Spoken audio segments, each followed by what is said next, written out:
Bristol is back, and this weekend could flip your entire fantasy lineup upside down, because while everyone is locking in the obvious favorites, the real winning move might be fading them completely. The NASCAR Cup Series returns at Bristol Motor Speedway for the Food City 500 after the Easter break.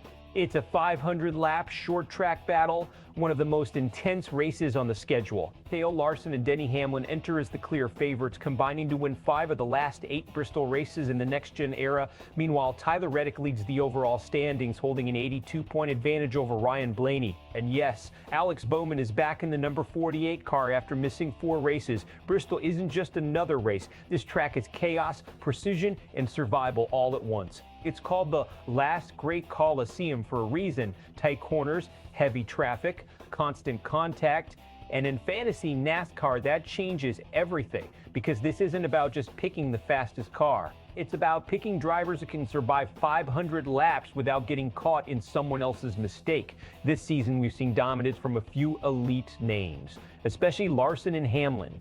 But Bristol has a way of leveling the field. One bad restart, one lap down at the wrong time, and even the best drivers can disappear. So the real strategy this weekend, it's not just who's fast, it's who's smart and who's undervalued. Let's start with the biggest strategic angle, fading the favorites. Larson and Hamlin are going to be the most popular picks in any fantasy format. High price, high ownership. But here's the problem. If they don't dominate, your lineup is already behind the field. That's where Chase Elliott becomes extremely interesting. He's not priced at the very top, but his consistency this season has been elite. More importantly, he just proved he can win on a short track with that Martinsville victory.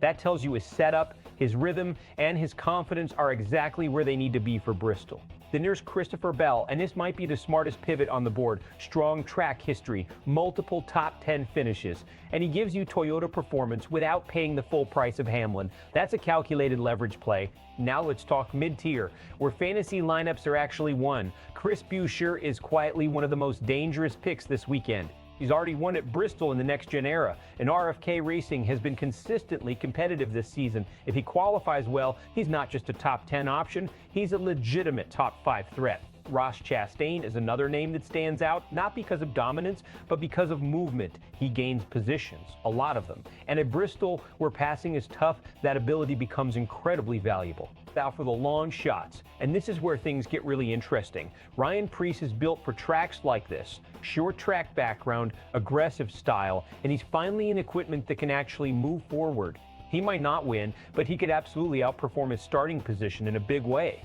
And then there's Kyle Busch, 8-time winner at Bristol, one of the best to ever run this track.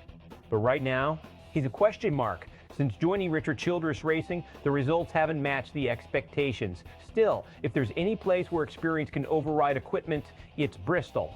So the question becomes, are you betting on current form or proven history? Because Busch might not need the fastest car to find his way into the top 10.